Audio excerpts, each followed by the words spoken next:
பாட்டாளி மக்கள் கட்சியினுடைய நிறுவனர் டாக்டர் ராமதாஸ் அவர்களும் அக்கட்சியினுடைய தலைவர் திரு அன்புமணி ராமதாஸ் அவர்களும் நேற்று ஒன்றாக இணைந்திருக்கிறார்கள்.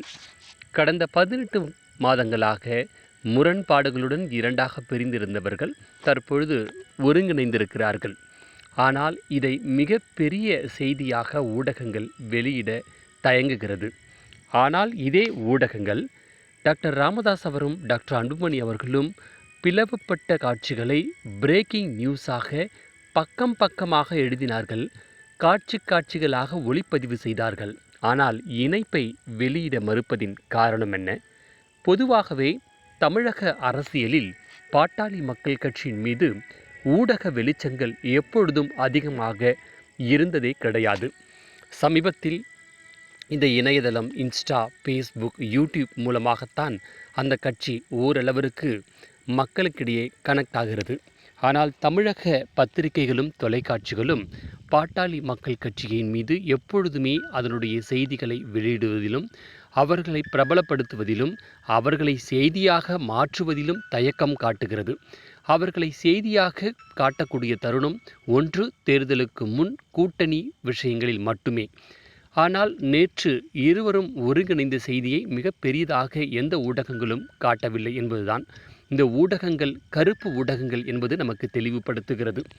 இன்னும் தெளிவாக சொல்ல வேண்டுமென்றால் 2016ஆம் ஆண்டு ஜெயலலிதா கருணாநிதி இருந்த காலகட்டத்தில் தமிழ்நாட்டில் சட்டமன்ற பொதுத் தேர்தல் நடைபெற்றது. அந்த தேர்தலில் மீண்டும், அதாவது 2011 தொடர்ந்து 2016ஆம் ஆண்டும் ஜெயலலிதா அதிமுக வெற்றி பெற்றது.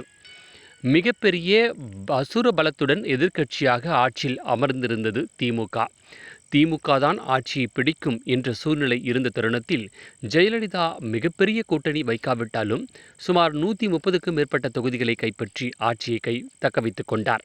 90க்கும் மேற்பட்ட தொகுதிகளை கைப்பற்றி அசுர பலத்துடன் திமுக எதிர்க்கட்சி அந்தஸ்தை பெற்றிருந்தது.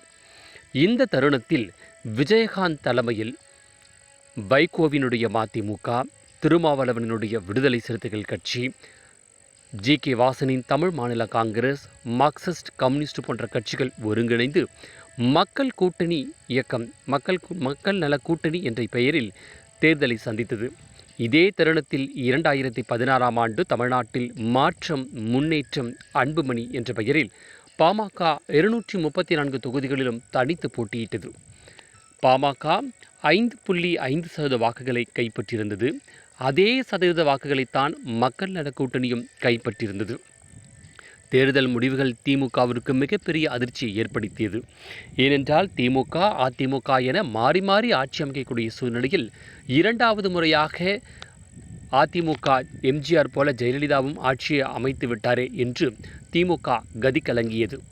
இன்னும் ஒரு படிக்கு மேல் கருணாநிதியினுடைய கடைசி தேர்தல் அதுவாகத்தான் இருக்கும் அந்த தேர்தல். அந்த நிலையில் அனைத்து ஊடகங்களும், அனைத்து பத்திரிகைகளும், சமுதாயத்தினுடைய மிக முக்கியமான அரசியல் விமர்சகர்கள் அனைவருமே இந்த தோல்விக்கு, திமுகவின் தோல்விக்கு காரணம் மக்கள் நல கூட்டணி. மக்கள் நல கூட்டணி கட்சிகள் திமுகவுடன் இருந்திருந்தால் திமுக வெற்றி பெற்றிருக்கும்.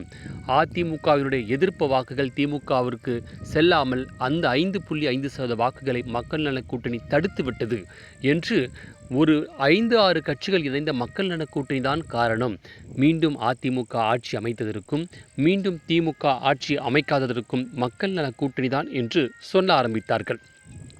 பலர் அதை உண்மை என்றும் உணர்ந்தார்கள். ஆனால் யாருமே 5.5% வாக்குகளை, அதே சதவீத வாக்குகளை தனித்து போட்டியிட்ட பாட்டாளி மக்கள் கட்சி கைப்பற்றியிருக்கிறது.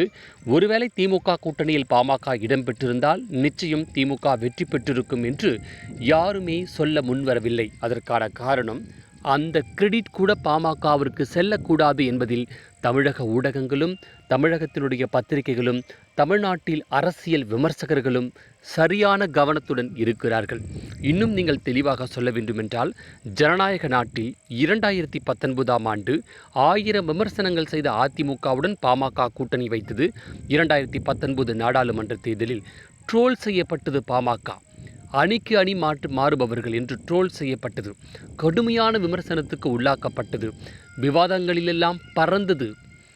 ஆனால் 2026ஆம் ஆண்டு ஸ்டாலின் தான் முதலமைச்சராக வர வேண்டும் என்று தேர்தலை சந்தித்துவிட்டு ஒரு அமைச்சர் பதவிக்காக 2 எம்எல்ஏக்களை வைத்துக்கொண்டு சென்ற விடுதலை சிறுத்தைகள் கட்சி அதிகமாக விமர்சனம் செய்ய தயங்குகிறது இந்த தமிழக ஊடகங்கள்.